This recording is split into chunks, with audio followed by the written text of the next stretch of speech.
Okay, on this question, whoops, sorry, that's not what I meant to do. Here we go. It was like a wild roller coaster ride there. All right. We're supposed to solve these two equations. Okay, so how do we solve these two equations?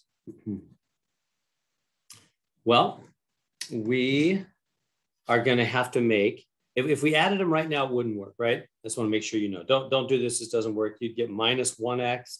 You'd get 7y. You'd get whatever that is, minus 9. That doesn't work. Nothing eliminated. You need either x's or y's to eliminate. We can't handle both letters at the same time. We need one of them to drop out. So that didn't work. So what do we do? Well, you know the drill here, right?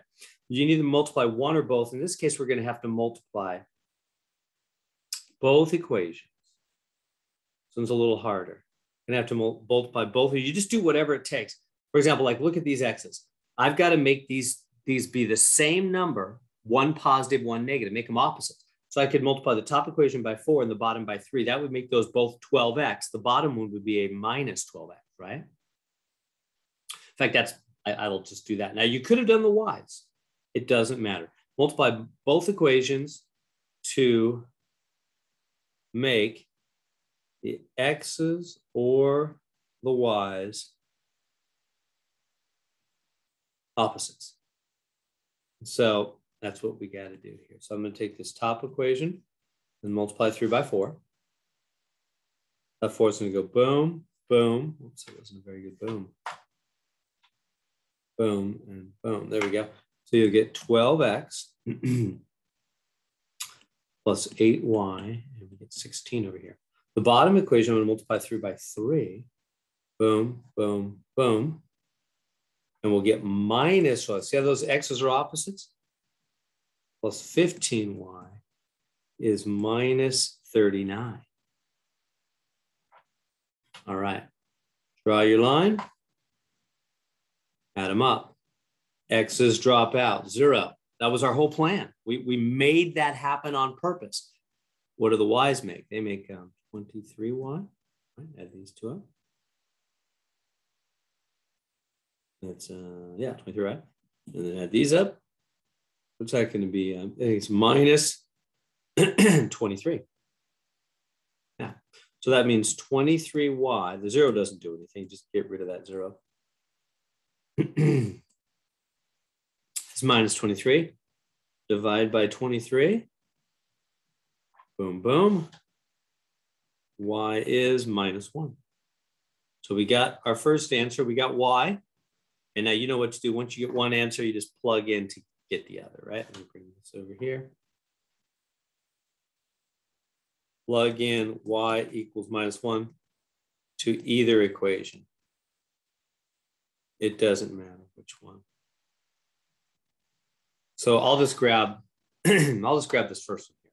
Now you can grab, I'm going to grab them back before we messed with them, you know, before we multiplied anything by them. But you could do this one or this one. It doesn't matter. Plug pretty much anywhere on the page. You can't go wrong. Plug in anywhere on the page, whatever looks easiest to you. I'm going to grab that negative one. It's for y. Plug it in for y. And so we get 3x plus 2 times negative 1 is 4. 3x minus 2 is 4, right? We're solving. Now for x, add 2 to both sides. Boom, boom. Bring this down. 3x is, what's that, 6. And the very last step, divide by 3. X is 2. So y is next. So the answer is 2, negative 1. Remember, it's always x first, then y. 2, negative 1.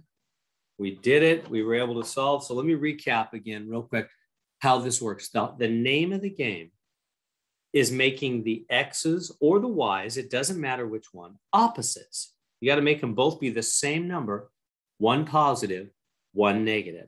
And so and you got to multiply both equations. Sometimes we only have to multiply one equation, like just the top one or just the bottom one, both sides of it, left and right, always both sides, to make that happen. Sometimes we have to multiply both equations. It just sort of depends on the problem.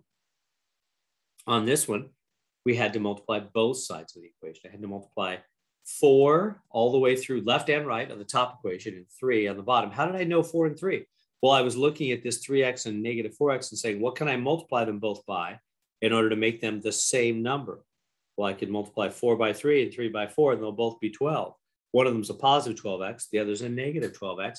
So then when we add them up, they eliminate. Well, it's called the addition method, and it's also called the elimination method.